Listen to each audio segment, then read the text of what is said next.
안녕하세요. 동양일보TV 뉴스 브리핑 시작합니다.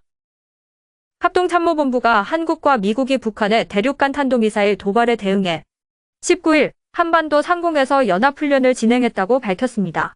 훈련은 한국 공군 F-35A와 F-15K 전투기 및 미 공군 F-16이 한국방공식별구역으로 진입하는 미국 B-1B 전략폭격기를 호위하면서 연합 편대비행을 실시하는 방식으로 진행했는데요.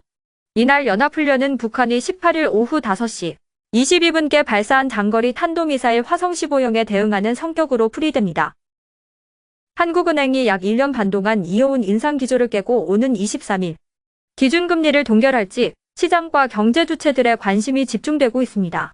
경제 전문가들 가운데 동결에 무게를 두는 쪽은 한국 경제가 이미 지난해 4분기 역성장한 데다 갈수록 경기 지표도 나빠지는 만큼 하느니 일단 금리를 유지하면서 이전 7번 연속 인상의 효과나 경기 충격 정도를 지켜볼 것으로 예상했습니다.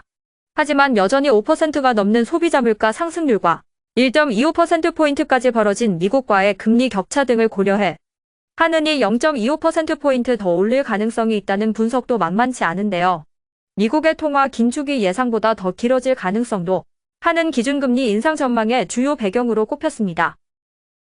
청주병원에 대한 강제집행 3차 개고 시한이 19일 종료되면서 법원의 강제집행이 임박해 병원 직원들과의 충돌이 우려되고 있습니다.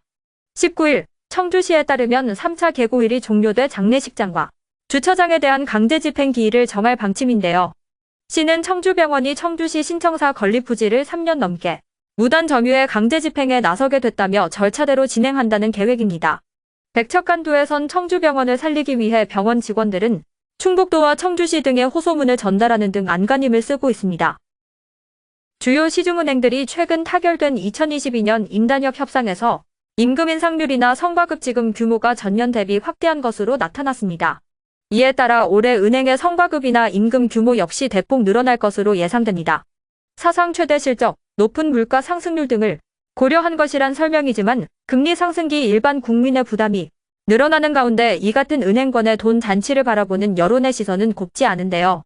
KB국민은행은 일반직 임금 상승률을 지난해 2.4%에서 올해 3%로 높였으며 사무직은 3.2%로 유지했고 신한은행의 임금 인상률 역시 일반직 2.4%에서 3%, 리테일 서비스, 사무직은 3.6%에서 4%로 모두 높아졌습니다. 아울러 농협은행과 하나은행의 임금 인상률도 지난해 2.4%에서 올해 3%로 상승했습니다. 대부분 은행의 성과급 지급률 역시 인상폭이 커졌는데요.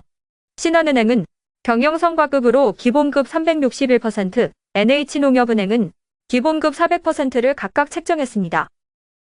지난해 일제히 올랐던 국민술, 소주와 맥주 가격이 올해 또 인상될 것으로 보입니다.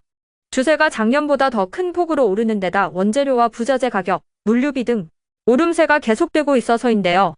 주류 회사들이 2년 연속 출고가 인상을 결정할 경우 마트나 식당에서 파는 소주 가격은 더 큰 폭으로 오르기에 조만간 소주 한 병 6,000원 시대가 열릴 것이라는 전망이 나오고 있습니다. 19일 기획재정부와 주류업계 등에 따르면 오는 4월부터 맥주에 붙는 세금이 작년보다 리터당 30.5원 올라 885.7원이 되고 소주의 경우 맥주처럼 주세가 인상된 것은 아니지만 원가 부담 때문에 출고가가 오를 가능성이 상당하다는 것이 관련 업계의 분석입니다. 지금까지 동양일보TV 뉴스 브리핑이었습니다.